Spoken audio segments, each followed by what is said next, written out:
你不要以为这场很快在结束了，没有，现在是中场休息。美国正在调整，中国需要时间。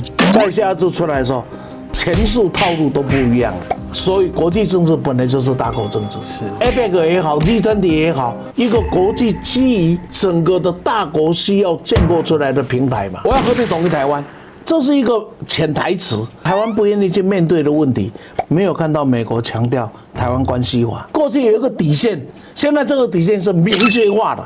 一个权力极为稳定的习近平，面对一个现在连任风雨飘摇的拜登，去建搭一个新的中美关系。而我是想从国际政治来告诉大家，眼光放远一点，中华民族是人类的资产，而这个资产里面没有霸权主义的阴影。这样子的一个中国，是台湾抗得了的吗？是台湾需要抗的吗？ Ladies and gentlemen, welcome the host. 欢迎收看今天的互来座谈，我是主持人历史哥李一修。我们今天要继续讲我们的专家讲堂。最近啊，全世界最大关注的议题呢，不是蓝白合，是中美元首的2次会啊。上次呢是到第3国啊参加 G20，在去年11月的时候呢，在印尼的总统佐科威号召之下呢，中美元首见了面，还开了一场会外谈哦。当时我们也有谈过哈，如果你想回顾的话，欢迎回顾到我们的专家讲堂里面去。那这一次不一样啊，大家，这一次是在美国旧金山见面啊，我的天呐！那根据中方所发布的一个正式消息是，习近平主席应拜登总统邀请哦，那这背后代表了很深的一个意涵啊。而从这个会谈的过程看起来是非常愉快跟顺遂的，甚至出现了一个讨论说，习近平公开的说，2027年没有攻台计划。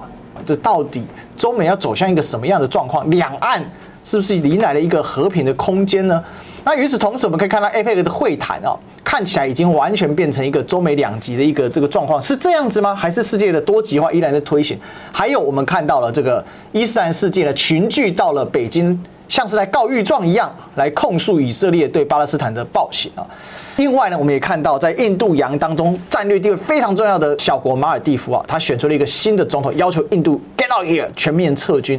这整个世界的地缘啊剧烈的变化当中啊，而非常有趣的是啊，习拜啊3次会面啊，2012年、2022年、2023年，刚好贯穿起一整个中美博弈或者是中美关系之间变化的脉络。这当中到底要如何来解，又牵扯到两岸一点点的议题啊。那这样关于这样复杂的问题，我们当然来请教谁？我们今天来请教李生老师，老师好。主持人好，各位朋友大家好。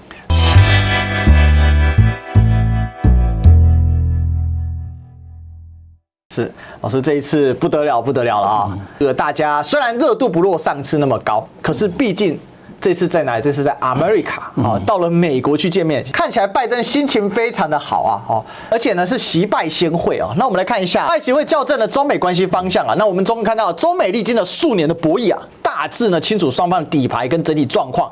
那目前就是美方无法将中国排除在国际体系之外，美国也无法以一己之力应对全球问题。我们知道最近打了太多的仗了，巴以问题啊、乌克兰问题啊、气候变化、人工智慧啊，这全球性的问题实在是太多了。所以呢，看起来这些压力也推动了中美共同来进一步。但我们要了解到，我今天想要讲的一个重点是，中美之间现在变成共同负责任大国，所以一超多强的格局重新结束，回到了2超的状况吗？有指的一提是什么呢？习近平呢还谈述了这个台湾问题的原则跟立场啊。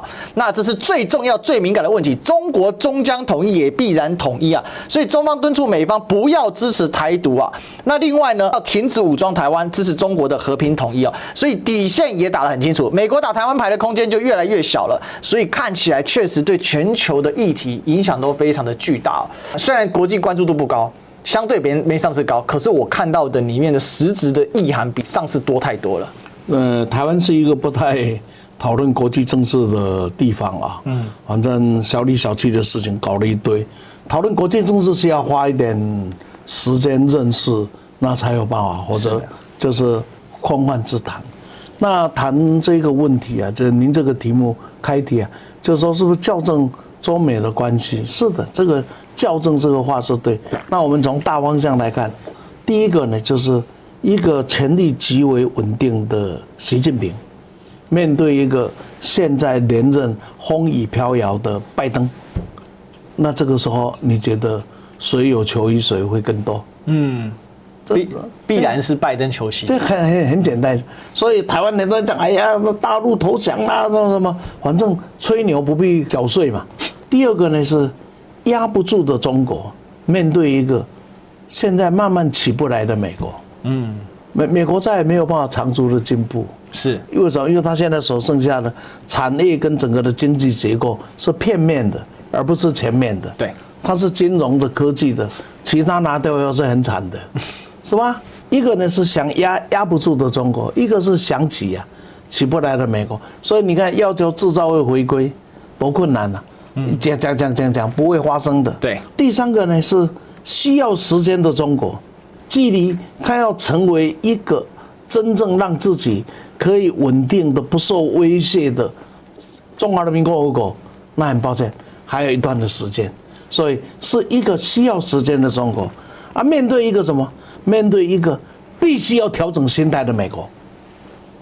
美国发现基于规则的国际秩序啊，那个规则在慢慢的怎么样子拉不起来了。是，它的规则已经不再是单方说了算了。所以中国需要时间，它需要调整它自己，所以两边都各有需要。从某一个角度，当然美国有更迫切的需要，因为它有选举的压力。中国大陆没有选举的压力，这一点就不一样了。啊，最后一个呢，是一个慢慢呢拉起国际的中国，跟一个呢对国际慢慢拉不起来的美国。我举一个简单的例子看就好了。这一次的以色列跟这个巴勒斯坦的冲突里面，那你就可以发现一个事，G7的国家里基本上是跟美国战线的。对。当然，日本比较化缓一点，含糊一下，G7战线。可是，整个的金砖跟整个的一带一路国家，除了印度以外，有没有全部是反对的？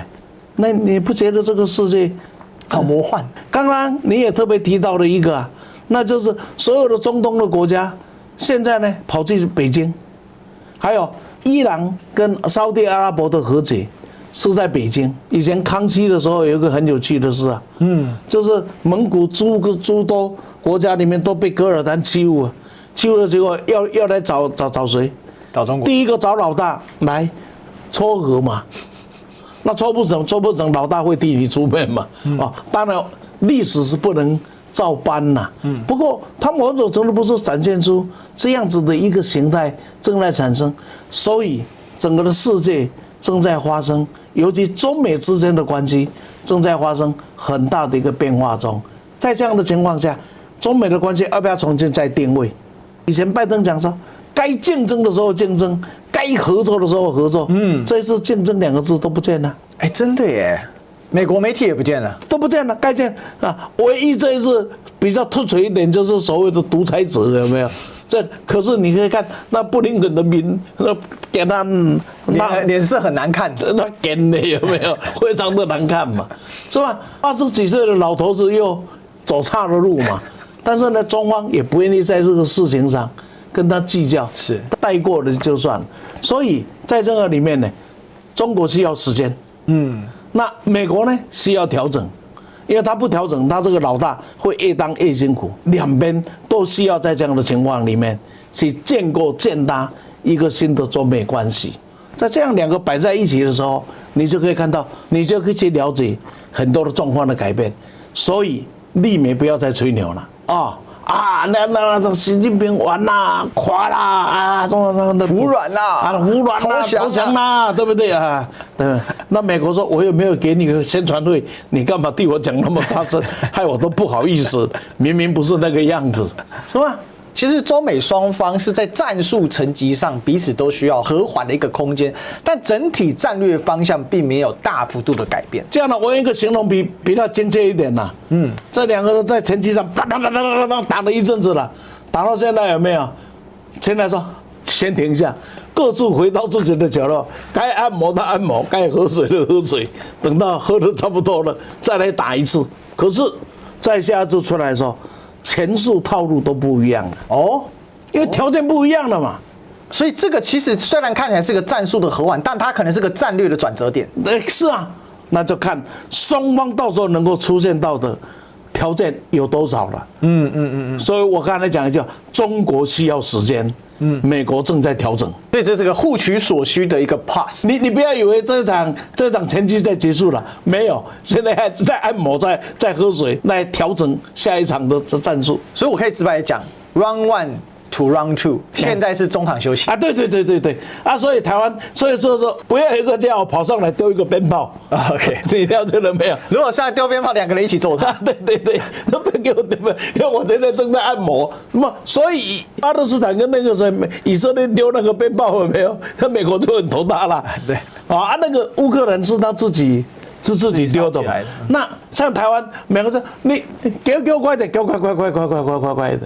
为什么我经不起再折腾一次啊？好，那当然这个双方阵势一字摆开啊，哇，这非常精髓啊！因为这个此时此景换地方了，对吧？这一次换到了美国，这个来谈话，当然这是一个绝对对等的。那双方的情绪跟整个气氛其实是比之前好非常多。你看双方基本上都是挂着笑容啊，只是有一些人可能说紧张，好像布林肯啊，从头到尾紧绷的不行啊。但是看起来习近平跟拜登心情都相当不错哦。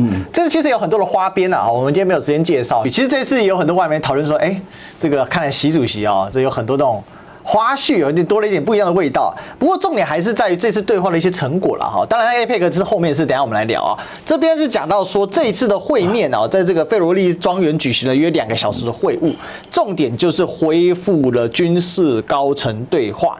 之前呢，这个军事高层已经断讯非常久，而且我们知道最近在南海。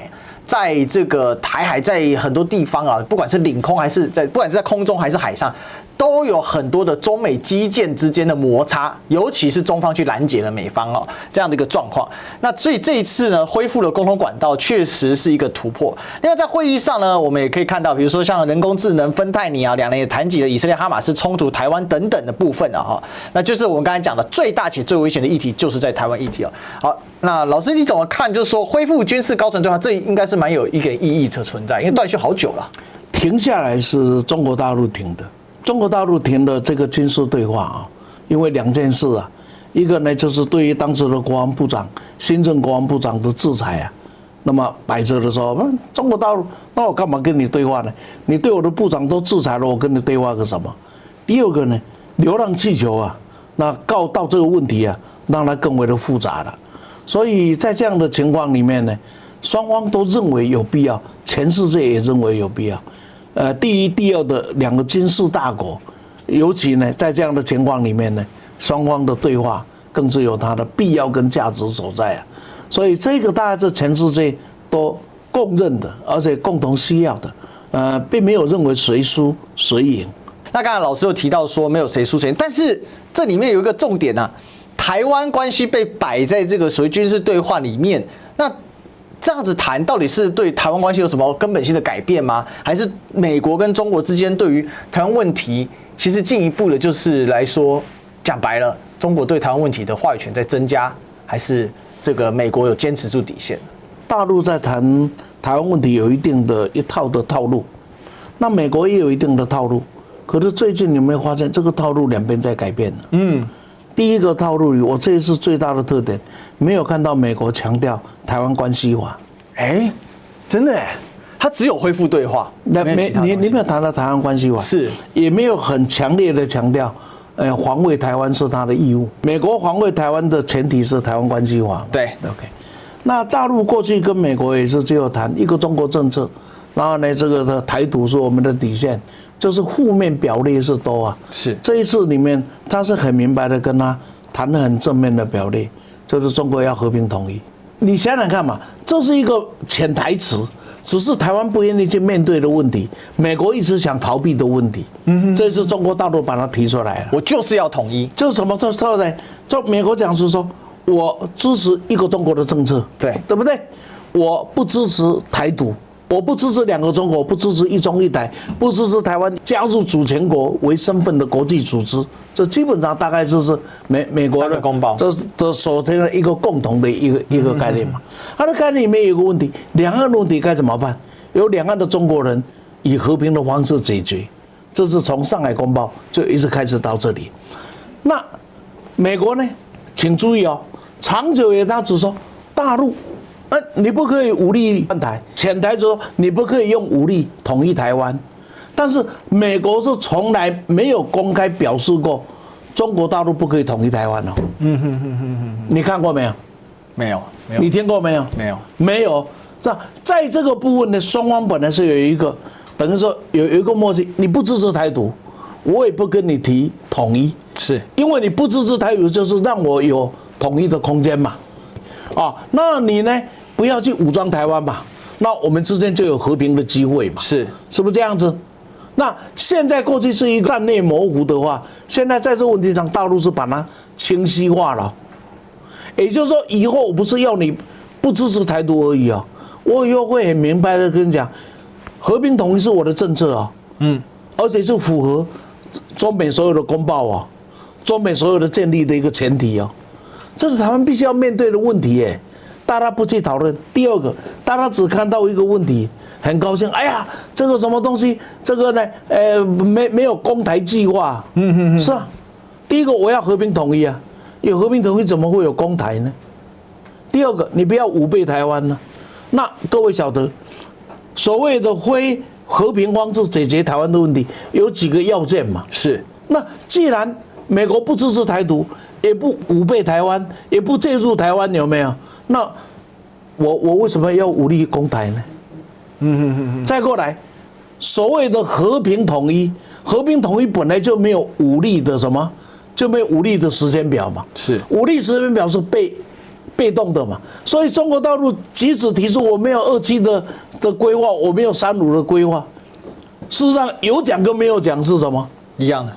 我既然是和平统一，我请问我怎么会有攻台的计划呢？我的攻台非和平方式是被动的嘛，而不是主动。既然不是主动，怎么会有规划性呢？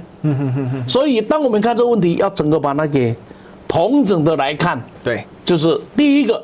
跟美国之间有关台湾的问题已经清晰化了，不只是反对不支持台独的具体，就是我跟你明讲，我要和平统一台湾。以前不要经受嘛，对，现在不，现在才明白，经受的任务就是武装嘛，你不要武装台湾，这两个是我很明确的。那美国现在面对这样的问题的回应呢，是没有公开的回应。但是当中国大陆的战略把这个提出来的时候，那从此以后这个就是一个中美双方一个过去有一个底线，现在这个底线是明确化的，底线没有变，是把它明确化。那既然明确化了，那我干嘛要有所谓的什么27时间表、35时间表呢？因为本来我就叫和平，和平本来就是渐进式的一个方式嘛。那西方可能不太容易了解，那你只要去读中国的历史，你就清楚嘛。不战而屈人之兵，谓之上嘛。是，今天中国大陆不是也口口声声讲，我们从来不放弃和平啊，绝对是不放弃的。会和平就是有什么情况下我才会和平，等于说过去基本上是没有把所谓的和平统一或统一这两个直接拿到谈判桌上 face to face。拿出来讲，而这一次是非常明确的拿到谈判桌上来讲。以前的底线是告诉你台独不能支持台独，现在呢不能支持台独的具体是因为我要和平统一，而我和平统一跟你美国的一个中国政策是合理的，因为当时美国认知嘛，海峡两岸的人民都认为台湾是中国的一部分嘛。对 ，OK， 这是你的一个中国政策嘛。那这个具体来讲，就告诉你我是叫统一嘛。我们来看一下这个相关社论怎么讨论啊？习近平否认攻台计划台海安全了嘛？其实，如果说今天所谓的，因为现在有比如说像刚才老师提到绿媒啊，就说否认2027、2035攻台计划，那两岸不会打了啦。甚至赖清德民进党的主席哦，包括他总统候选人，他也都提到这句是，你看你们都在认知作战。不过话说回来，这可能是个误认。重申和平没有对台动武计划，可是也没有排除使用武力。简单来讲，武力的底线依然是画那边啊，但是这句话确实有不小的影响力，就是说降温啊，对中美关系也可以产生一定的效果。然而，真的依然是中国目前并不存在武力解决台湾问题的时间表，与现阶段中共中央人以和平统一解决台湾问题为优先选项，也就是所谓的和平统一的一个说法啊。所以很有意思啊。简单来讲，我们可能很多人会有误读，或者说其实只是换个方向陈述，我没有要攻台计划，不代表我放弃武力这个底线。我刚才解释已经很清楚了嘛。是你不是跟我讲2735吗？我没有2735啊。但我随时都有。那我这个我本来我就是被动式嘛，那被动式怎么有时间表呢？那我可不可以这么说，老师？一句话讲完，就是我随时随地其实早就准备好了，我不需要特别计划。本来就是嘛。我举个例子嘛，没有佩洛西访台，怎么会有围台今年呢？是围台今年怎么会产生呢？就是有一个影子叫佩洛西嘛，所以才有围台今年嘛。有一个影子叫有人要搞台独嘛，所以就会有什么会和平的方式解决嘛。是有一个变数叫做美国要绝对怎么样子，今年台湾嘛，5倍台湾嘛，那这个时候就会有什么？这个反攻内法里面的几个条件摆在那个地方嘛，所以干嘛要时间表？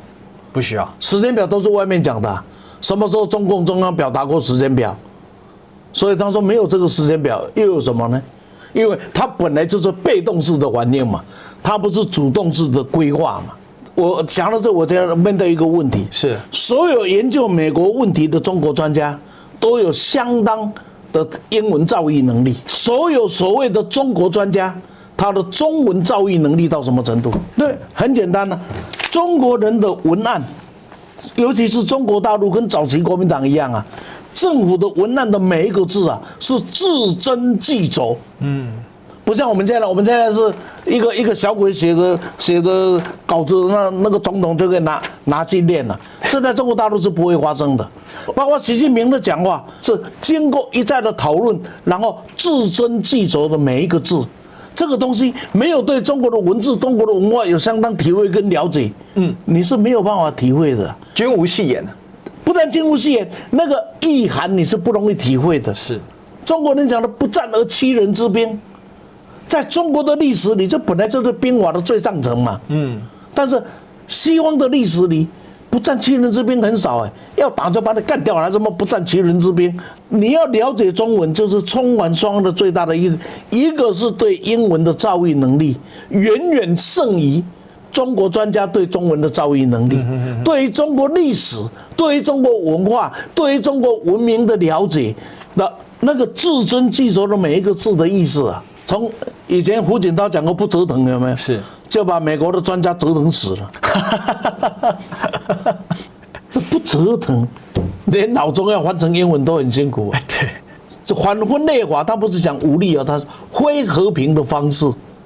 不是用武力2个字，非和平的方式代表他的方法，不是只有进攻，不是只有武力，他还有很多的方式啊。我请问一下，封锁是不是非和平的方法？一个角度来看呢，西方确实是要多一点时间，增加对中国的认知和了解，因为我刚才讲那个对双方认知的不对等。研究美国的专家英文的造诣能力，绝对远远胜于研究中国专家的中文造诣能力。其实我蛮感叹的，因为我们学历史的，像以前这个汉学家，像石景谦先生，都是中文真的是极顶，而且他们是懂文言文，会写，对，比我们还行。对，可是这一代的学人慢慢下去之后，现在美国的中国专家真的程度之落差真的是不要笑美国了，台湾也差不多了。对啊，现在台湾对于中国大陆官场的字斟句酌的用词有没有，也是以为像柯文哲讲话一样讲的就差了就算了。那再来，我们来看一下 APEC 这次其实为什么会有中美元首会谈，主要是有 APEC 这个会议的作为一个铺垫，或者作为一个这个场域啦当然，中美元首会谈是在 APEC 之前那包括其实一些主要元首都去了嘛，像这样子，习近平在这里拜登那我们也可以看到像加拿大杜鲁道，这次不知道，据说他们2个有稍微聊个2句了不知道有没有又得到一个很天真那我们来看一下 APEC 的共同声明那主要领域呢，就是说达成支持贸易和投资政策包容可持续的旧金山原则那国际组织呢支持 WTO 的必要改革，明年前恢复争取全面争端解决机制，这个很重要，因为美国并不愿意让 WTO 的这个上诉法院恢复运作嘛，在川普时代，那看来拜登可能要把这个问题给解决了。区域体化跟投资贸易的部分呢，致力市场驱动的推进方式，加速 APEC 的这个服务业的竞争力等等啊。那市场要开放，解决供应链断裂问题，这也很有意思啊。这一点很多人在讨论说，那这个中美贸易战是不是就所谓的剩下小院高墙？其他地方呢，可以来讨论一下。那基建部分呢，通过亚太建会、互助蓝图等实设，这个我觉得比较虚一点啊。那气候能源啊，这也是大家讨论的不少啊。那另外呢，还有数位中小企业等等的。总之，我觉得这里面的，如果说真的有一个比较大的一个重点的话，我想啊，这件事情可能大家会比较重视，还有 WTO 的恢复跟改革。可是整体来讲，大家的评价还是觉得说 ，APEC 已经时不我与了哈，这个好像已经沦为大国经济加政治的一个现场哦。APEC 大概现在慢慢呈现了2个特点而已。第一个特点呢是主办国的强弱大小实力啊，决定了 APEC 的舞台价值和意义。哦，这个举个例子啦，像智利来办的话，您懂我意思了没有？效果没那么好，就是这样子嘛。第二个就是说 ，APEC 的大国之间有无借重这一个舞台要来从事什么？假如没有那个需求，那大概这个 APEC 也就没有太大的，就变形式，对走过场，就大家来拍照、排站，这这样子而已嘛。那这是很蛮重要。所以你再注意看，中国大陆举行 APEC 的时候，在江泽民的时代举行是什么样的 APEC？ 假如今天有一天轮到中国来举行的时候，又会是什么样一个态势？这个不一样的。OK， 而且这是一个大国的舞台嘛。它原本是一个经贸的一个推进组织，现在已经完全变成大国博弈大国的舞台而已嘛。这个当时也是美国出来组织的嘛。是的，是吧？也是美国基于宣示大家，这是大哥的势力范围嘛，环太平洋嘛，是大哥的势力范围嘛。这个没有想到，现在有一个慢慢起来了，有没有？我也可以当大哥了嘛。就是这样的一个差别而已啊。所以 APEC 的象征性还有个别性啊，胜过于它的 general 啊。这是第二个供应链的问题。其实俄乌战争啊，提供了全世界对供应链另外一个思考嘞。不知道你们注意到？美国跟欧洲当时认为，只要对俄罗斯采取了经济制裁，俄罗斯最多撑3个月到4个月。以俄罗斯的经济体量跟对西方依赖的程度啊，3、4个月对他还是尊重的。结果呢，不但没有垮，而且还活得怎么样子？滋润，越来越好。原因呢很简单，全世界的供应链产生一个很大的变化。那就是你西方所制裁的，中国通通可以提供。对，尤其中俄之间呢是没有空间的。马上看得出来嘛。俄乌战争的时候，美国要加深对中国的一个制裁和压力，相对某种程度要把越南有没有捧成了一个替代中国的一个地方。结果捧啊捧到了最后的结果还是不行，因为越南只是成为中国整个发展供应链的一个环节，而没有替代性。所以，当你美国制裁的时候，中国可以取代你的制裁来作为提供性。当你想替换中国的时候，你就会发现，它不但没有办法被替换，而且更让中国借机啊，把低端产业适度的延伸，跟原物料适度的延伸。所以你可以看越南的产业结构就知道嘛。对，它出口有赚，但是它进口更多。因为进口从中国的原物料来加工生产出口而已。在这样的情况下呢，美国就发现它在整个的供应链它是不能脱钩的，脱钩对那是不利的。所以美国已经不再讲脱钩了，就现在改成叫做降低风险。不，连降低风险现在也不提了。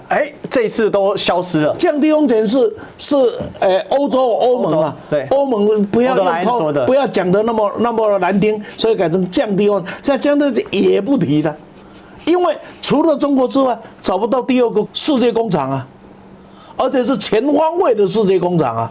更重要的想压它成为只是低端的世界工厂，结果发现是压不住的呀。整个的供应链问题当然是要重新解决的嘛。美国你压了中国，要我们跟你一起走，可是你压了以后产生的问题，你解决不了嘛。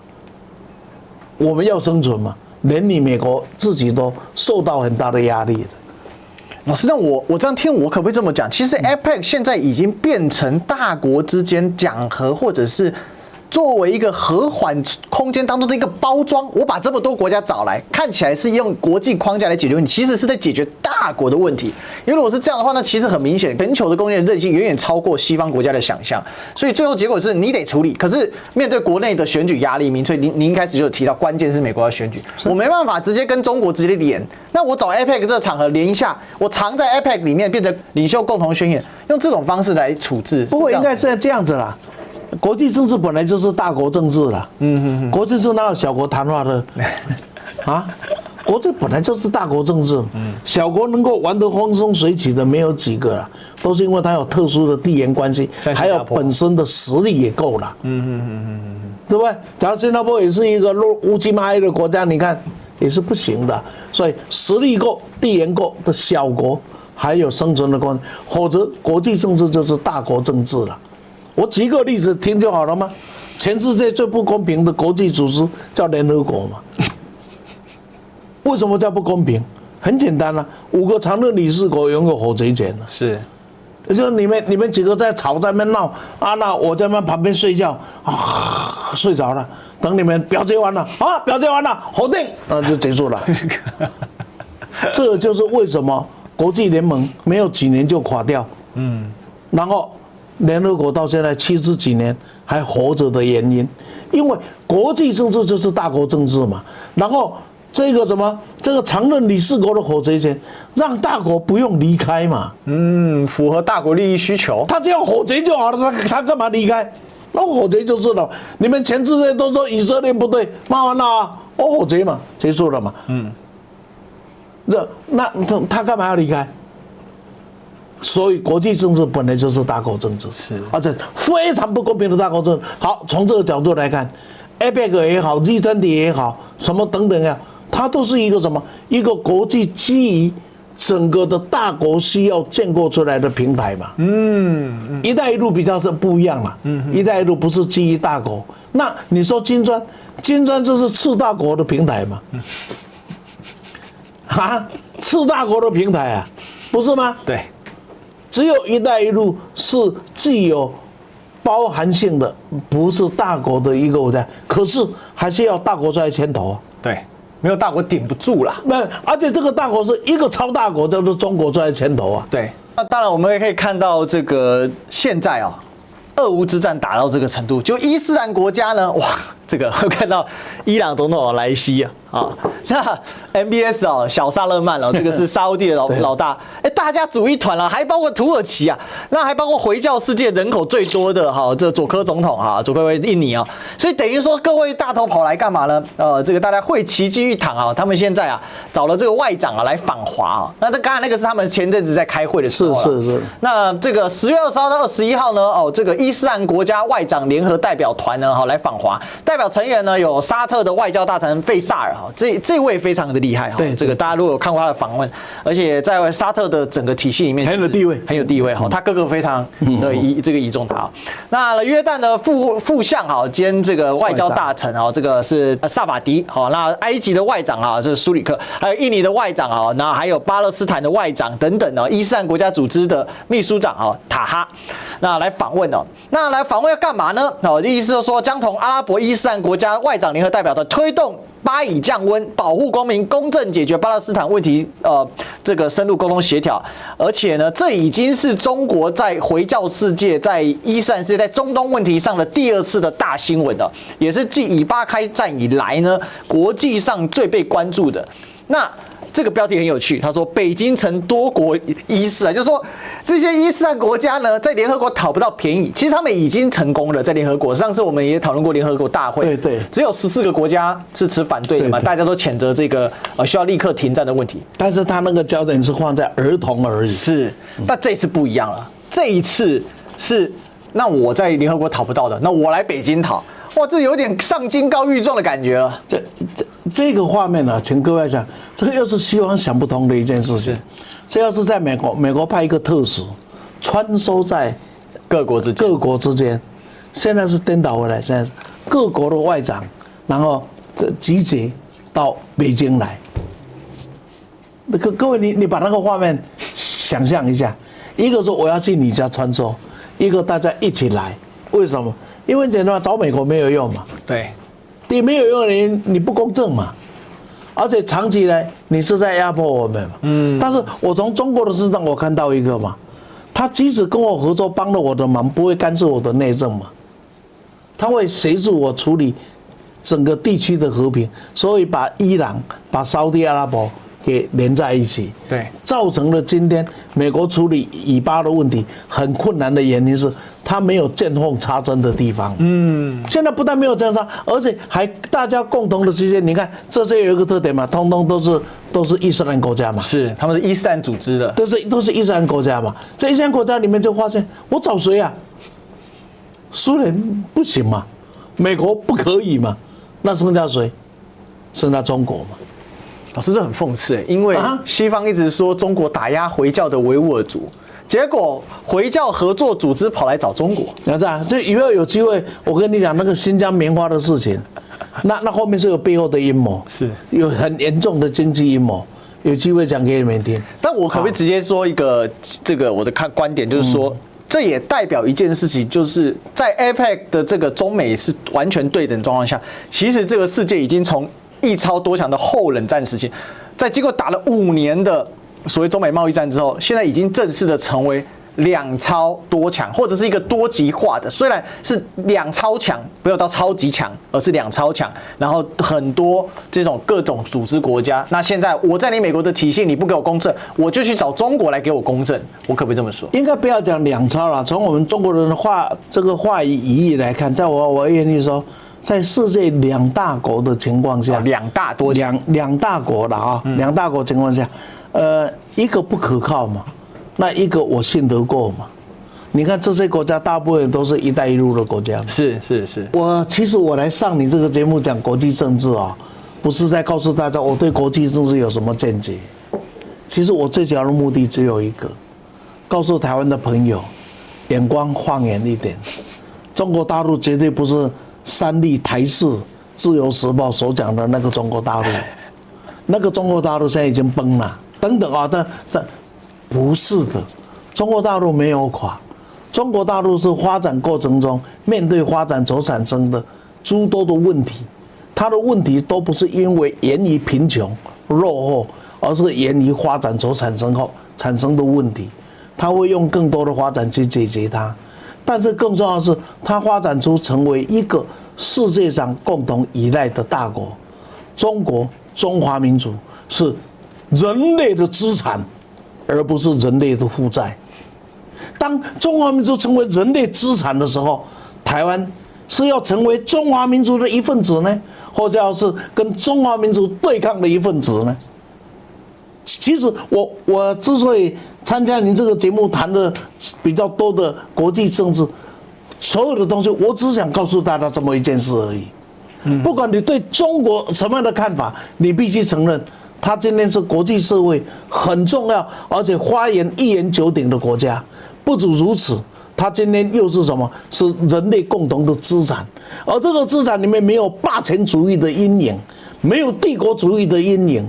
所以这些小国，这些遭到的国际强权、受压迫的国家，或者在国际强权找不到公道的国家，现在找谁来了？找中国。找中国。这样子的一个中国，是台湾抗得了的吗？是台湾需要抗的吗？所以我常常跟各位讲一个问题：面对这样的中国，假如我们都是从中华民族的角度来看，至少我觉得那是我的光荣。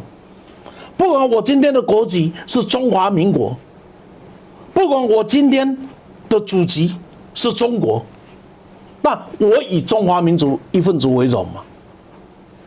不是吗？过去当大陆落后，台湾进步的时候，我们去台湾家问台湾说你是哪里来的？你怕死的说你是中国，我是台湾，为什么？因为那一个是可以让你光荣的地方。今天的中国2个字，不见得让你马上可以光荣，但是我可以告诉你，你一定在你我可预见的时间里，你可以感受到中国2个字在国际社会会被尊重的光荣感。那这个时候，身为我们还抗什么中啊？我们照道理讲，应该是在这样的一个大环境下，大家一起来努力，共同享有一个民族的荣光跟民族的红利嘛。而我是想从国际政治来告诉大家，整个的中国已经不是那一个文革的中国啦。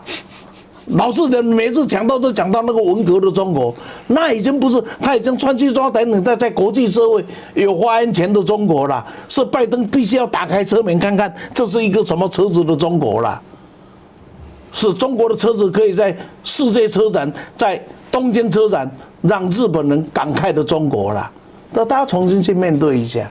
是我最近刚好做了一个我自己在这个专家讲堂的回顾，我想到第1集啊，我们这个系列的第1集就是老师来跟我们讲，当时讲我们新型大国关系啊，是时隔将近2年，真的验证了这件事。是那时候我刚刚把我们工作室组起来，那么也很谢谢老师一直参加我们这个活动。其实从其他地方侧面印证嘛。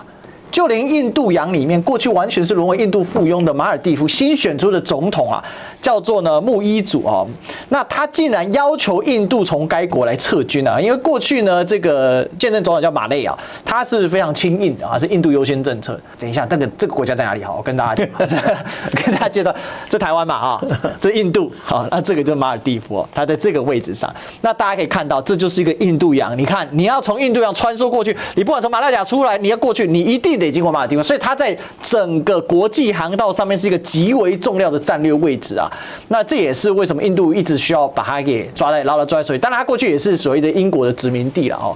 不管我们讲新型大国关系，或我们这一次讲说中美双方的一个对等，或者说2强正式确立。哦，这一次2强确立是连美国都跟你上桌，跟你说 OK 是的这样的状况。其实它就是会在很多地缘方方面面产生的一个现象和变化。全世界在地缘政治上啊，最优越的2个国家，一个是美国，因为它隔着大西洋跟太平洋，对，它孤悬在那里，前面是一个叫加拿大，怎么打也打不赢美国。下面有一个叫墨西哥，没有被美国打就不错了，对不对？对，墨西哥丢了超多领土。对，这被美国占走这一块全部都墨西哥的，对，全部给拿走了。所以美国是全世界最安全的国家。第2个，请你打开印度，你看印度孤悬在印度洋当中，下面这是一个印度半岛，隔的都是海洋。海洋的这些都是小国，跟它邻近的国家，最大的国家是中国，对，可是中国要越过喜马拉雅山，很难。所以从地缘政治上，它是世界上第2个非常有安全地位的印度。美国是实力够了，它要称霸世界。这印度啊，自己是全世界最安全的地方，但是他老是觉得自己不安全。有心病，这有心病，你不觉得他要把斯里兰卡，要把马尔地夫，他要把整个的这个什么印度洋成为他的内海，有没有？所以他从2次大战以后就拥有航空母舰了。他最近又造了一条新的。那虽然他航空母舰的故事很多，有没有？对，谈印度的海军航空母舰是一件很有乐趣的事情啊，那是一回事啦。那你想想看，这样的斯里兰卡也好。不丹也好，尼泊尔也好，还有被他灭国的锡金，对，这些国家在印度的旁边生活的是很辛苦的。可是中国的旁边这些国家，哪一个国家活得像马尔地夫、像斯里兰卡、像尼泊尔、像不丹那么样的辛苦啊？印度相对于这几个国家，它多大它多小啊？相对于中国跟越南啊、跟老挝啊、跟泰国比起来，这个比例讲起来，我们这个比例小多，它这比例大多嘞，对不对？所以可是大家可以和平相处哎，它是活得很困难。对，你看缅甸在这里，印度也不换缅甸。所有的缅甸内部的这一些什么罗兴亚人的这个恐怖主义啊，好，还有巴基斯坦恐怖主义是谁在支持的？是印度在支持的。OK， 这是印度的情况。本来斯里兰卡也好，马尔代夫也好，面对印度啊是认了。为什么？因为美国需要印度，所以你看啊，美国是不太敢得罪印度。对啊，你看，包括以前的俄罗斯、苏联呐。也是支持印度的，所以印度的军备是苏联的比例占得相当的高，因为它的地理位置太好，刚好就在这样的位置上啊。对。但是欺负这些国家久矣啊，向美国求救没有用啊。那这个时候有一个国家的海军力量大了，而且现在3不5时就在亚丁湾有没有？在巡逻着。你有没有发现最近南亚这几个小国开始？一有动乱，包括所罗门一有动乱的时候，找谁来协助他维护国家安全呢？找老中，所以这一个谁受不了了？澳洲受不了了。对，所罗门的时候，现在这边也一样，马尔地夫也是如此。斯里兰卡，为什么说？因为中国大陆跟斯里兰卡最近这几年的关系也怎么样子？也非常好，也非常的好，所以他们就很紧张，中国的力量会不会进来？可以告诉印度，中国的力量不会进来，但是中国的影响力会让这些国家觉得有没有？不是唯你印度是从了，这个改变是在这里。也就是说，中国没有足够的海军力量，对，没有足够的这种“一带一路”的力量，这些是不会发生。你以前他对印度啊，印度早就出兵了。那最后我想用一张图，我特别制作给大家的。2012年的时候，当时呢，副总统拜登邀请国家副主席习近平见面，当时叫做中美两国友谊长青。我们这张图用了好几次了啊，有没有 ？Goodwill between America and China 那2022年的时候，哇，这个是中美5年之争之后，经历了川普时代到拜登时代，终于见面了。当时有种对峙的感觉。到了2023年，两个国家元首大家肩并着肩走在一起，还可以逛逛小花园而且地点竟然是在美国而且还特别，我觉得这次选在旧金山也很妙，因为旧金山也是华人在美国的 key 处。好，老师，那我们就用这3个时间段线。那我们今天谈了所谓中美两强正式并立这样的一个角度，帮我们做个结语吧。就我看到这3张图，其实非常有感觉心里是很澎湃的。美国想压中国，慢慢发现压不下来了；美国自己发现自己慢慢起不来了，然后美国发现自己要把盟邦带动，有没有？慢慢发动，拉不起来了。所以美国必须要改变自己。中国呢，距离自己追求的理想的境界还有一大段的时间。这个东西少受挫折，少受打压，对中国人就争取一个发展的时间。所以两强呢，在这里现在中场休息，等到下一场看 Round 2的时候会怎么个搞法。OK， 好，我想今天我们根据了这整个最近中美的元首的2会就是习拜2会，那整个这样子我们一个脉络拉下来，其实大家可以看到，我一开始所开的那个题，我想老师应该已经给大家一个解答了。两强的中场休息，但是这2强中场休息跟过去所谓这个美国并不承认中国是一个台桌上的对手，就完全不可同日而语了。之前是单方面的打压，而现在是我必须得承认你真的有点屌。所以呢，好吧，我们坐下来休息一下，待会再打。这就是一个2强格局正式的确立。那另外我们也可以看到台湾问题从过去是摆在台桌上，但主要讲的还是不着边际的，而是直接现在啪，直接正面撞上了。那也代表说台湾问题的空间在中美之间是越来越小，而且画红线到红线糊出来很清晰了。是，我想接下来就是台湾该如何选择、该怎么走的一个关键时间节点。前5年的美中所谓的贸易战已经结束了，接下来是中美2强的全面对垒。但这个对垒呢，这2强可能就不直接打了那他接下来就会找很多代理人在下面打。那事实上代理人都已经开打了那最后一个代理人会不会是东亚？我们很担心啊。那也希望今天大家呢，透过这个中美元首的会谈，它的实质意义可能比上次还多上非常多。代理人会不会在东亚？在半年前会，在现在开始慢慢不会了。有什么原因？下一季有机会再跟大家分析。好，没有问题。好 OK， 好，那我们今天聊到这里哦。那我们最后请记得这样帮我们按赞、订阅、分享、打开小铃铛。好，我们就下一期再相见喽，拜拜，拜拜。